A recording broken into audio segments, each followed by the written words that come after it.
Hi, I'm Kevin Harrington. I'm Samba Bachili. Nina Vaca, Chief Executive Officer of Pinnacle Group. An original shark from the hit TV show Shark Tank. CEO of ADS Group. The largest Latina-owned workforce solutions in America. I first identified myself as an entrepreneur when I was 15 years old. My mother and father immigrated here with a suitcase and a dream. I had a front row seat to entrepreneurship. I am living proof of what is possible in this country. Today, the marketplace is very tough. The challenge for African market today is its access to capital. The number one reason why we can't scale as entrepreneurs is access to capital. What makes Glow so different and so powerful is the access to experts, gurus, mentors, coaches, financiers, venture people, money. When I started my business, I immediately went to engage with different communities, different platforms. Glow makes that experience digital. A digital platform makes it so much faster and so much easier for you to meet like-minded people. The financial platform that Glow have that make Glow unique. Glow is about commerce, Glow is about community, and Glow is about having access to capital. Glow is an asset to every entrepreneur in this country and globally. It's about helping you take your business, your idea to the next step. Well, hi there, and welcome to Business Acceleration 2.0. It's a show where leaders go to grow, and we're thrilled that you're here with us today. My name is Michelle Lemons-Pacenti, and I am the host of the show today. Today, we'd like to thank our sponsors that we have with us. We've got the Business Finishing School. If you're an entrepreneur and you're looking to grow your business, to scale your business, make it more profitable, sustainable, and possibly even sellable, you want to make sure you tune in and join up for the Business Finishing School. They've got over 100 different videos, 48 modules, workbooks that really take you through the process of growing your business. BusinessFinishingSchool.com. We'd also like to thank the Global Leaders Organization. Global Leaders Organization, or GLOW as everyone calls it, is a membership organization that is made for the entrepreneur.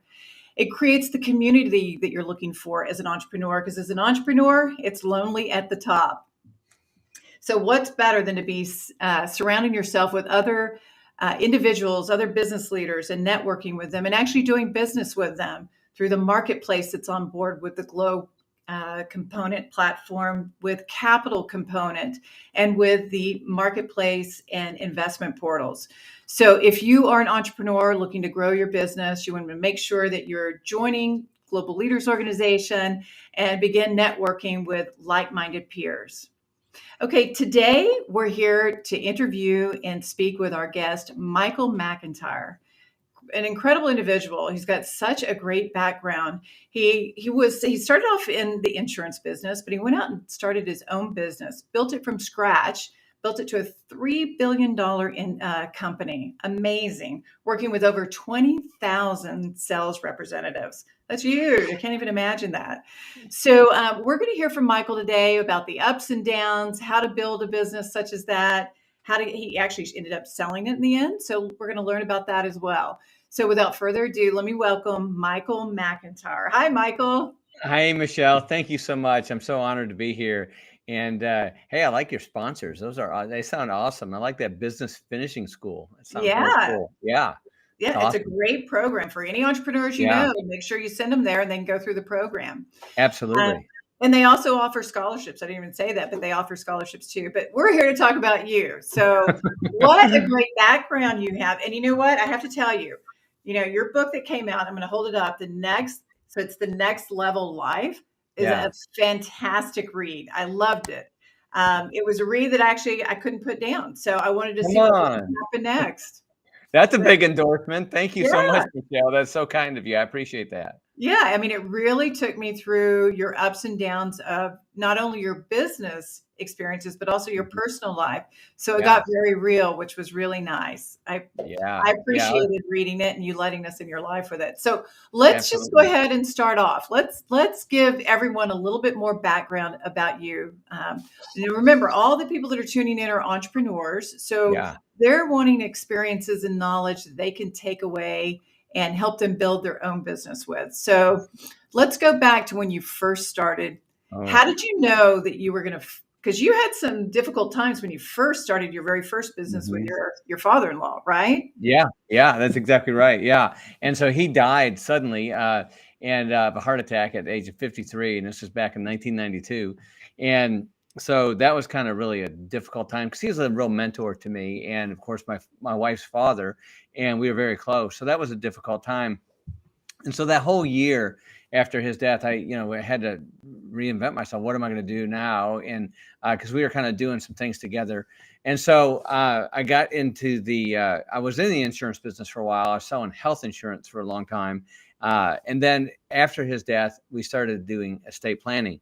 And it was really kind of, as they say, kind of by accident because we didn't have, I didn't have a national platform. I didn't. It was just myself. And so I knew that I had the gift of selling because I've done well before in the insurance business, but to never start my own company, to start the own agency was a whole different thing. So the only thing I had really was an American Express card. And so that's how we kind of got started. It's one of the things I do in my coaching. I always tell entrepreneurs, and I know there's a lot of entrepreneurs listening out there, the worst thing you can do sometimes is have money as an entrepreneur, right?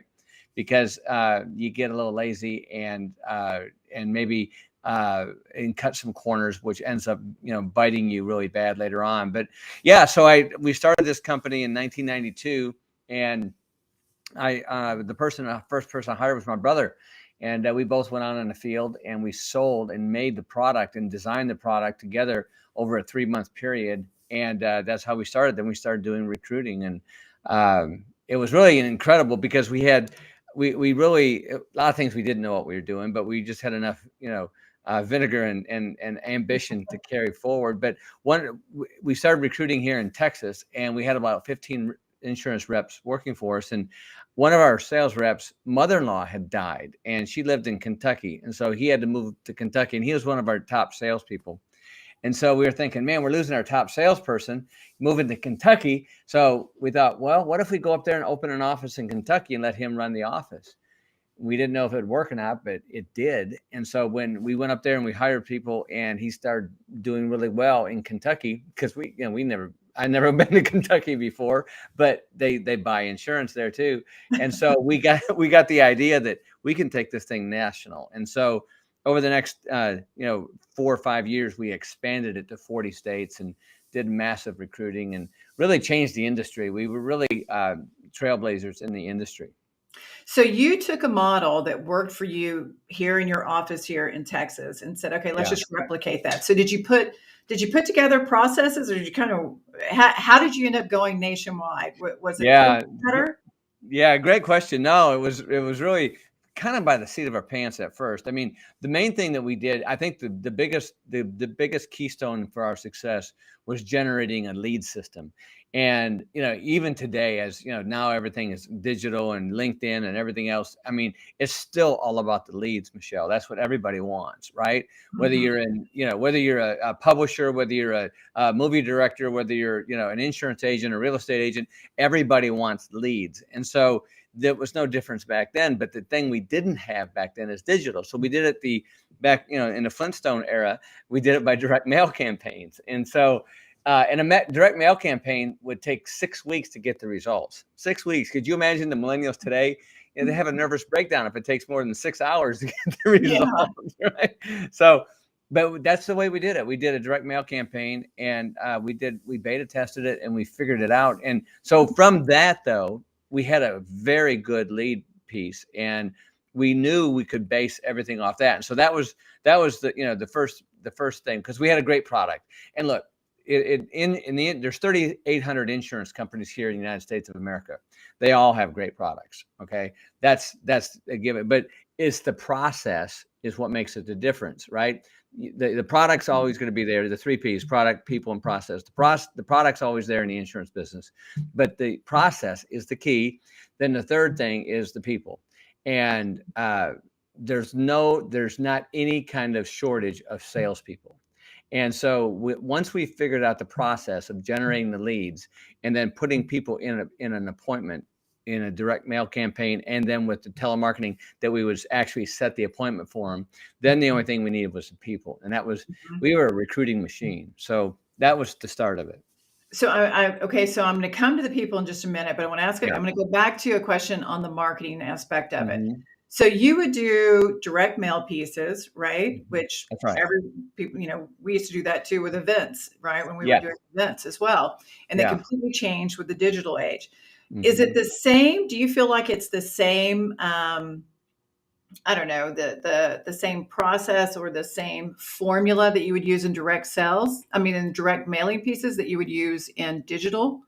Yeah, exactly. It's yes. In fact, like I was doing. I had another interview yesterday, and that's what they said. You know, what's different today than it was back in 1992? I said everything's different. I mean, it's so much easier today.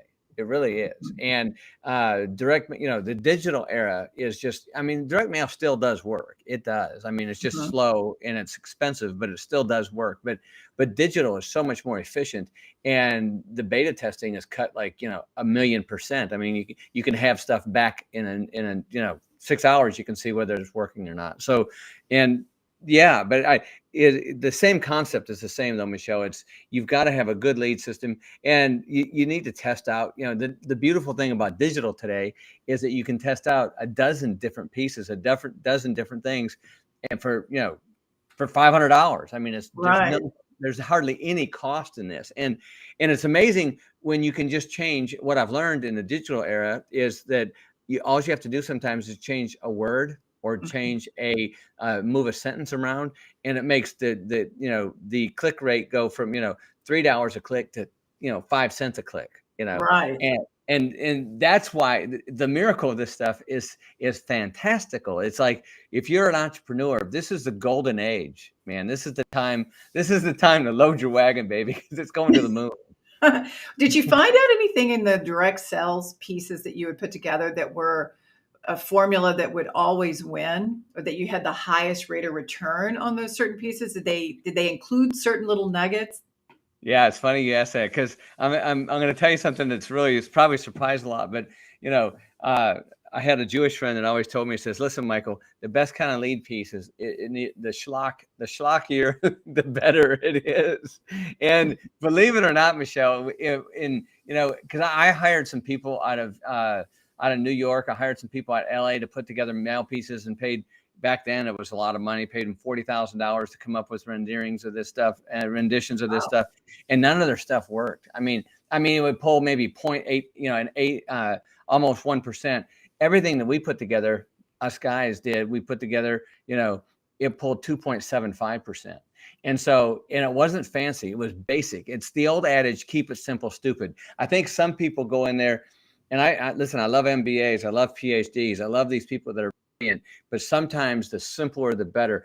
I always liked what we targeted everything is we marketed to the lowest common denominator Mhm. because we wanted to go to the mass marketing. And we figured if you can sell to the masses, you can dine with the classes. And there's a lot more people out there that you can go out there and drop a mail piece. We would mail out 400,000 pieces of mail per week.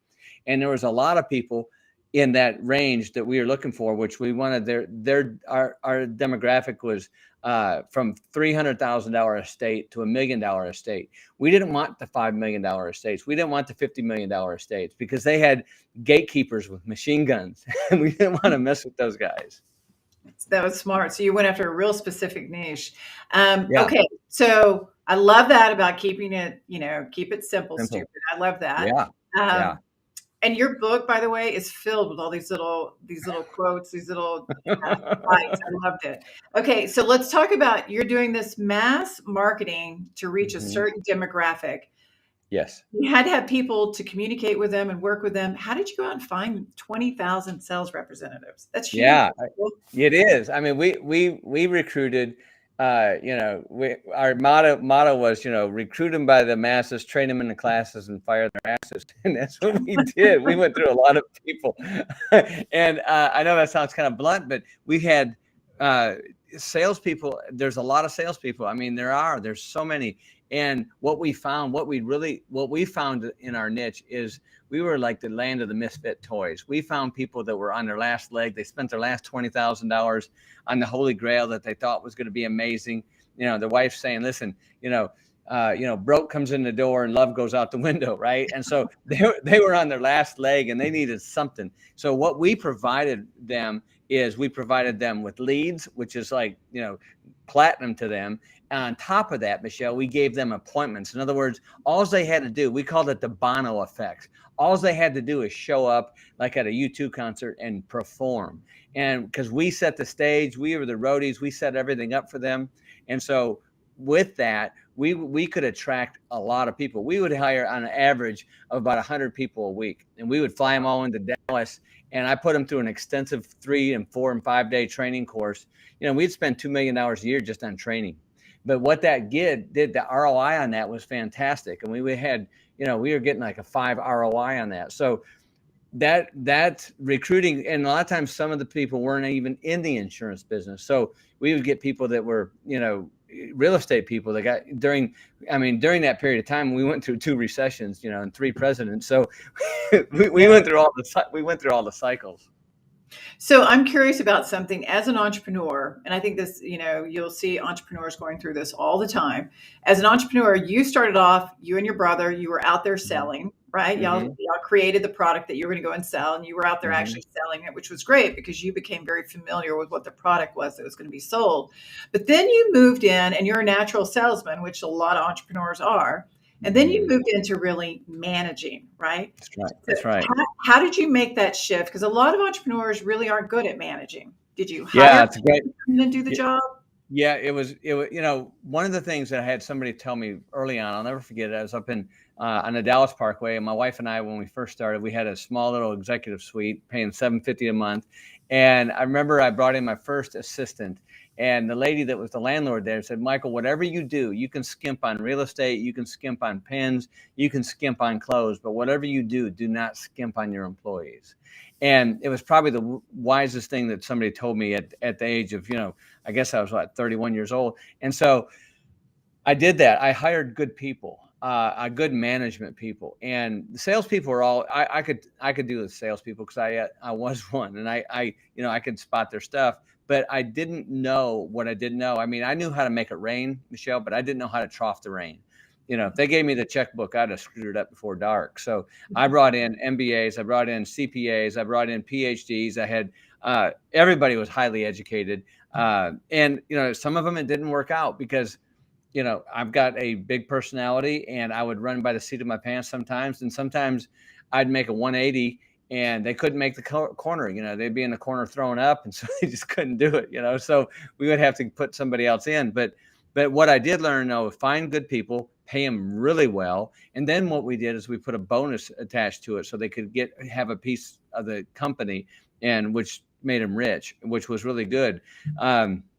But as far as me coming into that management, somebody also told me, so listen, all you need to do is have 5 people that you need to be contacting in your company. Okay. Just 5. Don't try to micromanage everything. Sometimes I didn't do that well. Sometimes I played the hokey pokey, and it cost me a lot because I came in there, I kept trying to change things.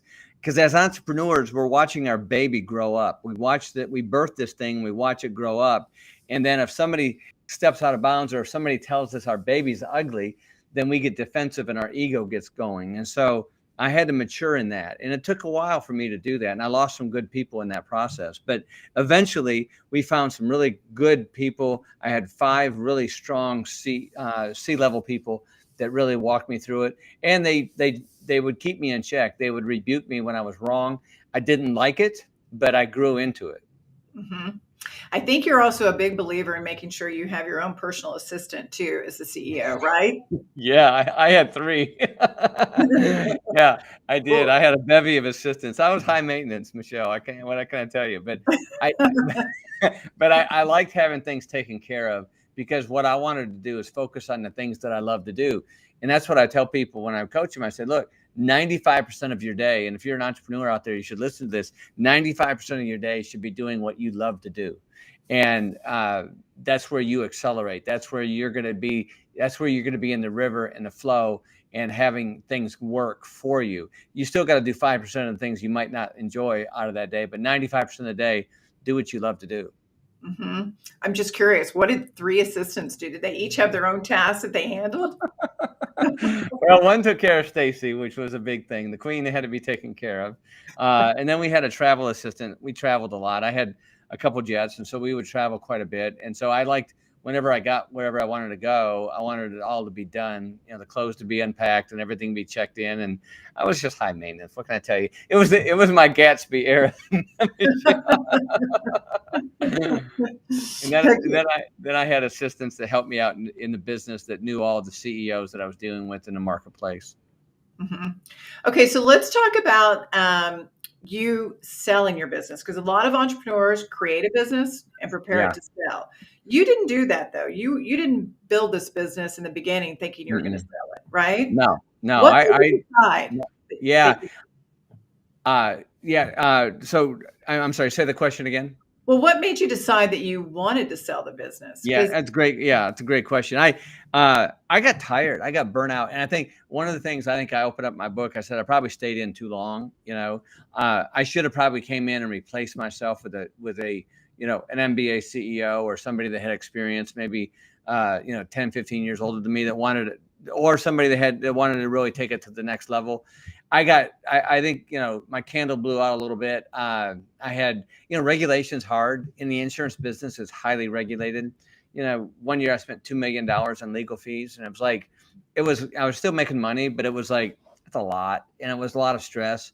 And, I had it up for sale, or not really up for sale, but GE approached me, Jack Welch approached me and wanted to buy it. And, I love Jack Welch, and I was all into it. This is 1999, and I was going to sell it to Jack Welch, but I got arrogant, and that was a $50 million lunch, and so I learned from that, and but I think I got to where it was just getting to me as far as the travel, and even though sometimes I would hit 4 cities in one day, and I'd have an extra set of pilots because I would be 16 hours gone, but I could be home that night, which I was big into my daughters, my family, and my wife. So, but I guess I got to the point where I'm thinking, what do I want to do next? Because the insurance business was evolving. It was changing drastically. A lot more regulation was coming in, and I just got tired of that. And sometimes I missed it, but I was glad. I think I got out at the right time. I was blessed. I got to sell it in 2007. And which was good timing. It's interesting. We've had a few individuals on here that have sold their businesses, and they all have spoken about when they've lost that passion, right? Mm-hmm. That drive, that when you get up in the morning, you're super excited. But when you start waking up going, maybe I don't want to go in today, or I'm going to go take a late breakfast, or whatever it might be. Those are the telltale signs, right? That you're starting to lose that flame is starting to flicker a little bit, right? Yeah, it truly is. And I was still relatively young, and I thought, okay, what's next? And, this is a great way to take money off the table, and maybe take a look at things in a different way. And, which I did. And it was a tough process, though. It really was.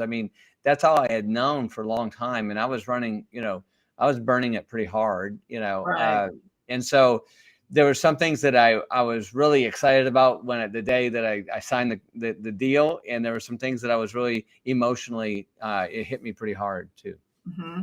Did you stay on after the sale, or did you walk away? No, you color me gone. I was out. Yeah. I didn't want to, I didn't want to see that. I didn't, and I think if I had to do it all over again, I would have probably, around 2003, 2004, I would have went out and got a firm to find somebody to come in and not buy me out, but take over the day-to-day management of the company. And I could have been on the chairman of the board and dealt with it and done something else. And that's probably what I should have done, but I stayed too long. Right. It's interesting. We had someone on just recently on the program that talked about waiting too long, that they had a big offer that came in. They didn't take it because they were greedy. They thought, let me go another year.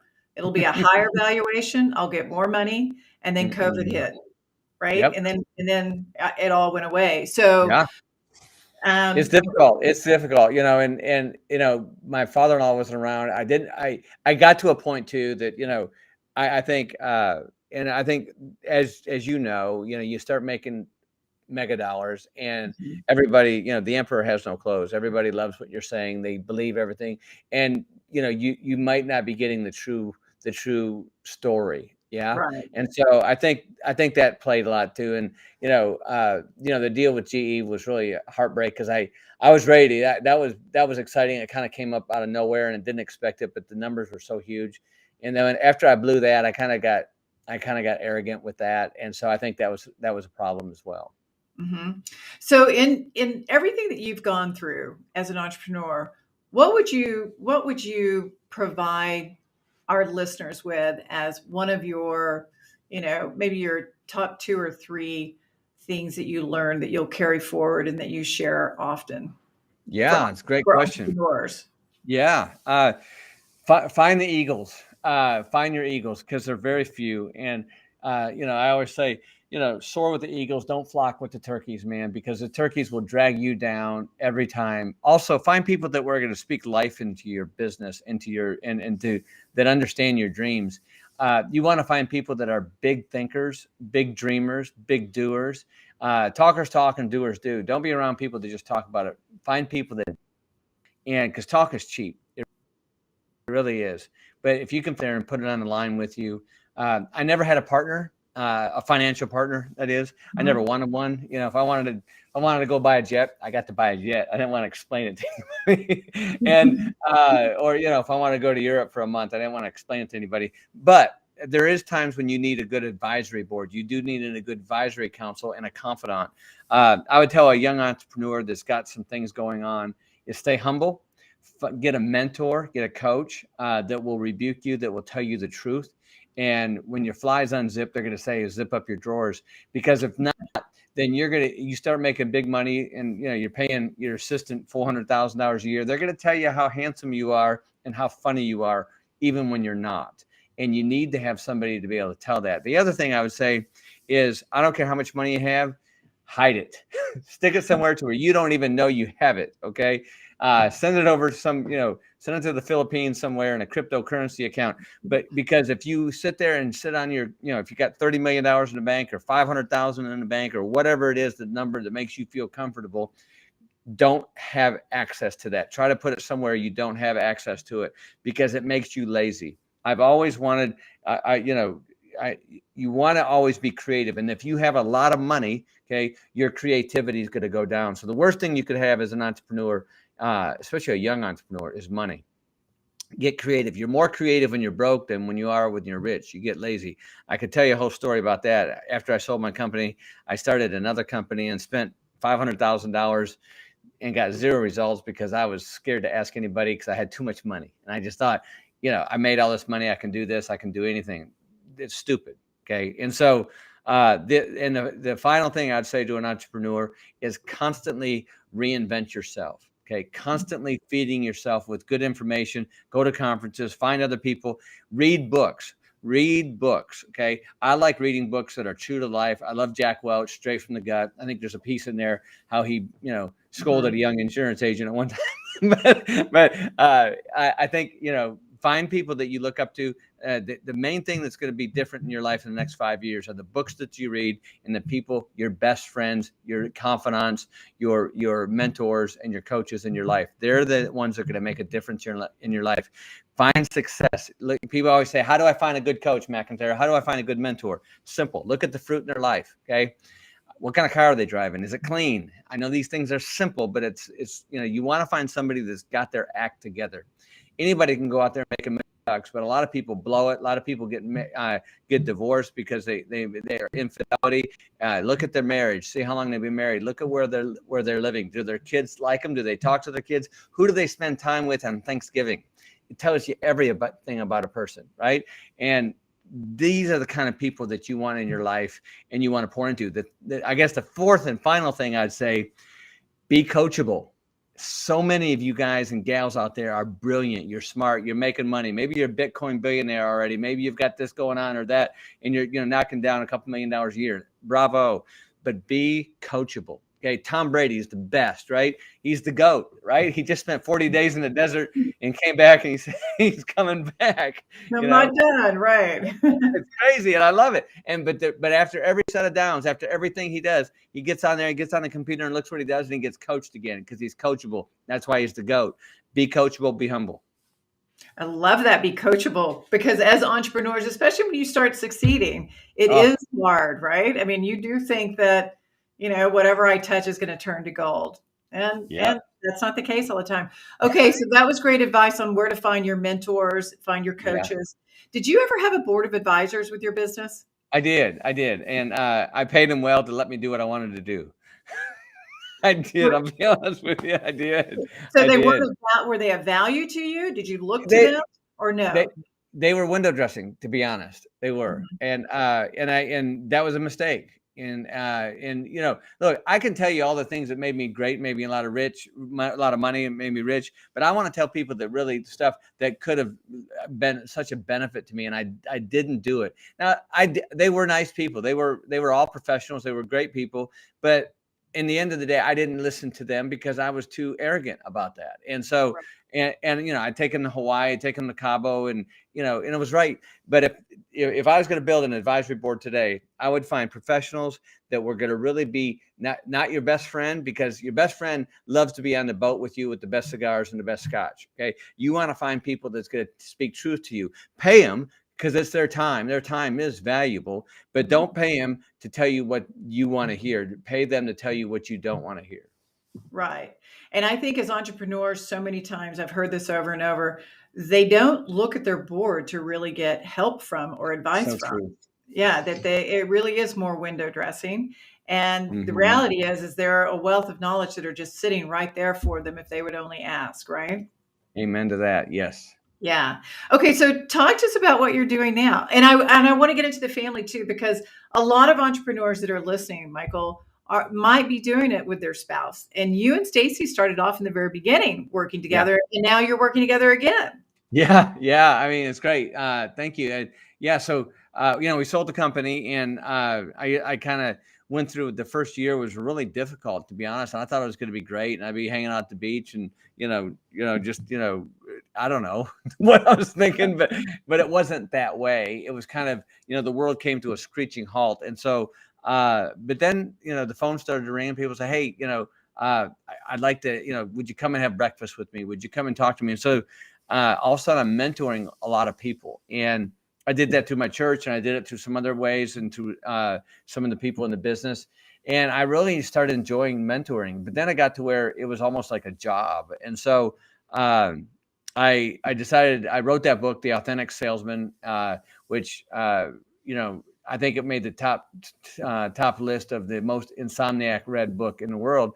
And my mother bought it, and two other people. I think I gave you one, but it didn't do very well. But it was a good how-to book on how to sell, and I wanted to get it out, and I got it out. And so from that, though, I started meeting with people, and they said, hey, I really want you to come in and help me with my business consulting.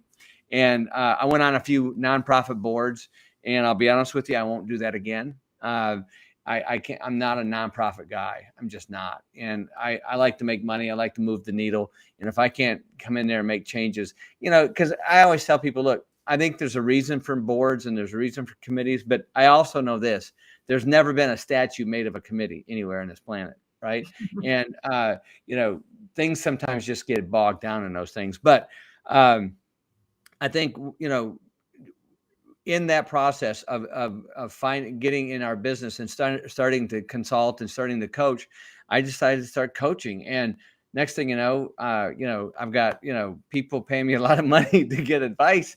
And the more busy I got, the higher the rate I was running. And then next thing, I got a real business. And then we started, Stacy and I, we've married 36 years. We've got 3 children, 2 grandchildren, 1 on the way. Thank you, God. And we started doing these next level experience trainings, and they're phenomenal. And, we've had over 7,000 people go through, and it's transformational. It's experiential learning. It's intense, and we like it. What we like to do is create platforms to people to build wealth. We're into kingdom wealth, but we're also into people just, hey, I want to make more money to buy a bigger house, or I want to buy that, that Lamborghini, or I want to get that yacht, whatever it is, we're all about it. And so we really like watching people grow that business and expand. I mean, in our insurance business, we created about 175 millionaires in that insurance business. And today, some of them still have the money, believe it or not. And so it's kind of that's what we're doing. So we're doing life coaching. We're doing business coaching. We're doing seminars. And I just had a person yesterday. I'm going to London in July. They've got a big seminar going on in London, which is kind of cool, which I get to talk to some London people, which I'm excited about. So if someone were to come to your 3 or 4 day seminar, what are they going to, what type of people should be going to that, and what are they going to walk away with? Yeah, it's a great question. It's all walks of life. It's basically people whose lives are working, not that we don't have empathy for people who are, in a 12-step program or having some difficulties, but if you were in a 12-step program, we want you to be sober for at least a year. But it's for people's lives. So we have C-level people, we have entrepreneurs that come in, we have small business owners, we have pastors, we have housewives, house husbands, we have everything come in. We've had people from 18 to 72 come through. We're a Christian organization in that aspect. And so, we come in there with our faith, and it's not for snowflakes. So we come at you pretty hard, Michelle. We do. We tell them that when you come in here, you need to be leaning about a 45-degree angle, hurricane winds coming at you, because I like to help people that have something going on in their life. And they say, okay, I'm making a couple $1 million, but I know I can make $20 million, or I can take my business from 500,000 to 5 million. But I need that something. Yeah, there's something in there. They felt God tells them that they've got what's going on, but they know that there's more. And they've always felt that there's more. And so what we do is we peel the onion. We do experiential learning, which is learning, it's like how you rode a bike, how you learned how to ride a bike or drive a car. You did it by experiencing it. And so it's 3 days, no money up front. We don't want your money. We just want your commitment. At the end of it, if you want to pay it forward, great. If not, that's great too. But it's 3 days. Starts on Fridays at 2:00 and goes to about 9:30. Saturday, 8 a.m. to 10. Sunday, 8 a.m. to 10. And yeah, it's not for snowflakes, baby. But if you want to climb that mountain, we'll climb it with you in 3 days. It's incredible. It's life-changing for people. And so, yeah, it's kind of fun. And where do they go? What website? They can go on themichaelmcintyre.com and sign up. Just go on the website, themichaelmcintyre.com, and they can enroll and apply. Okay. And so we've got one here in Dallas, and that's coming up here April 1st. So it's fun. It's hard. But it's definitely next level. Okay, well, I'm going to recommend everyone go and get your book as well, because it really is. It's a fantastic read. It's filled with all sorts of nuggets in here on not only business-wise, but personal as well. So, Michael, thank you so much. This was a great time with you. I appreciate you coming on board with us. Thank you. Thank you, Michelle. I love your platform. I love what y'all are doing here, and you guys are amazing. Thank you for inviting me. I duly appreciate it. Yeah, thank you. So for all those that are still tuned in, make sure you're going to continue to watch next week. And every Thursday, we're doing this Thursday, 12:00 Central Time. And you are going to have the opportunity to sit and hear from other business leaders from around the world that are sharing their stories and their tips and tricks that they've learned along the way. So thanks for tuning in. And until next week, stay safe and God bless. Bye-bye.